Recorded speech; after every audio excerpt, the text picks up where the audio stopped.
Hey y'all, Jamie here. I'm just again giving a helpful tip. I feel like you're just gonna have 1 million videos of helpful tips of things I've totally screwed up and now I have to fix. So today's helpful tip is with electrical. So I just assumed because I didn't have any issues with electrical and like all my outlets worked and everything, all that good stuff, that there would just not be any electrical issues. Well, I was wrong. So the first day that I was on the road, and by on the road I mean going to my boyfriend's, I got there and I was trying to conserve propane, so I have 2 heaters, which by the way use a ton of power, which I know that. I don't know why I was being so stupid. But so I plugged in my first heater and it was running perfectly fine. And then I plugged in my second heater into the same outlet and I immediately lost power to that outlet. So I pressed the little reset button on my I think it's GFCI. So I pressed it to reset it, but it wouldn't click. So I was like, screw it, I don't have time to deal with this. Like, I still have to set everything up on the outside. So I just plugged it into a different outlet, and then I used my common sense this time, and I plugged into a different like circuit, what I thought, because I figured the back would run on one and the front would run on another. Well, I was wrong, and I blew another circuit, and so I had literally no outlets that worked. So luckily I was somewhere where I could just run like an extension cord into the door so I could run an electric heater, and I just used one electric heater because otherwise I would have froze to death and used all my propane trying to heat this place. So it's good to like plug things in, see how much power it takes, and blow fuses so that you know how to fix it.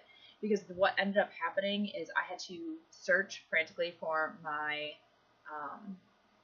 like my breaker box and all my fuse box, everything like that.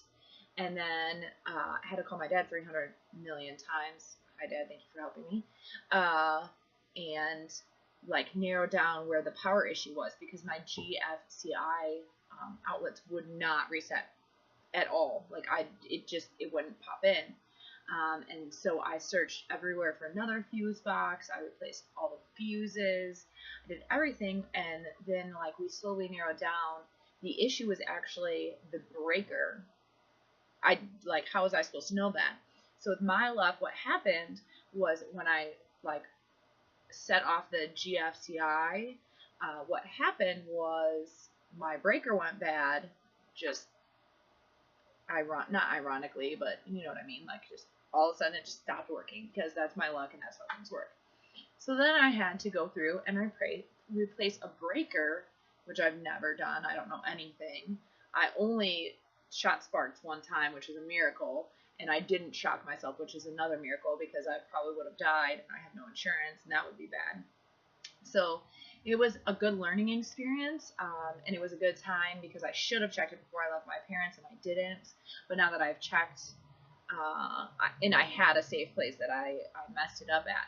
So I think that's something that you need to remember is before you get out on the road, you really, really, really have to make sure that things like electrical are working. You can't just assume that you know how everything works, and really just educate yourself on how your different systems work so that you can troubleshoot if something does arise. So just keep that in mind. Go through your major, your plumbing, your electrical, know how your propane works, get that owner's manual out and look everything up so that you are able to power shoot and it won't take you 24 hours like it did me. Okay? Perfect. All right, well, I'll see you guys next time. Thanks for joining me.